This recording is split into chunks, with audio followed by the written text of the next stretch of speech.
Today we're going to go where no woodworker on YouTube has gone before.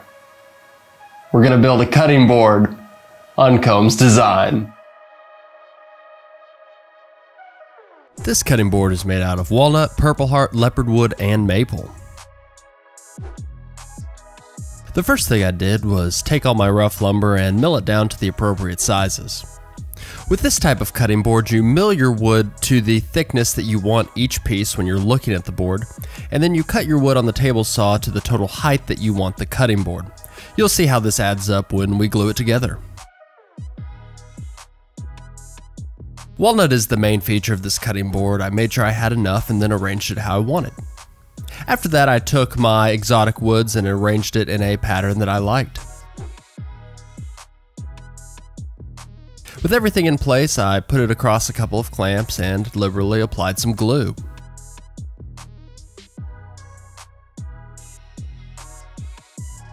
For a board like this, you want good and even glue coverage. Once I get all my pieces and clamps, I'll show you a little trick that'll make cleanup a lot easier. You can take the backside of a glue brush, and once the glue has skinned over, you can use it kind of like a putty knife and scrape it off. What this allows me to do is come back the next day and flatten the surface with a card scrape, and then I can get both sides completely flat using the planer. If you don't have a planer, this is totally fine. This is an unnecessary step. It just speeds up production for me. I fill in any voids and defects with some 2-part epoxy, and this is really important because you don't want bits of food or other fluids seeping into the board when you're done. I used the table saw sled to get the cutting board cut down to its final dimension and all squared up. This particular cutting board has a bevel detail on the underside, and I really think this elevates the design on it. This is just a 45-degree angle that leaves a nice lip still on the top side, but lightens the look overall.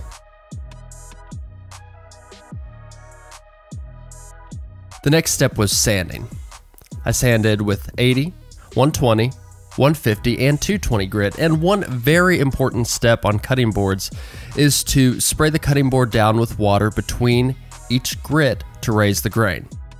This keeps water and juices from raising the grain on the cutting board once it's been delivered and put in use.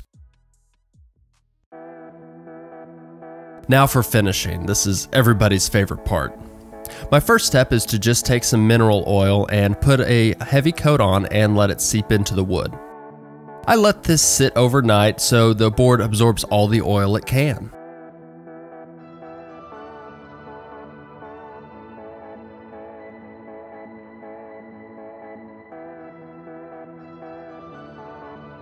The next day, I come back and wipe off any excess oil that's still sitting on the surface, and then I do 3 coats with this butcher block conditioner. I heat it up in the microwave before applying for better absorption. I am absolutely in love with the look of this board. I believe it's the small details in the board that really elevate the design. The bevel is a small and understated detail that completely changes the look.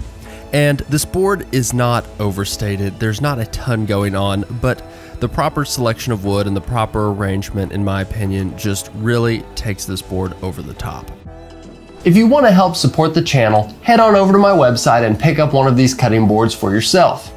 I'm doing a limited production run of just 20 of these boards, and the proceeds from these boards go right back into making the content that I make on this channel possible.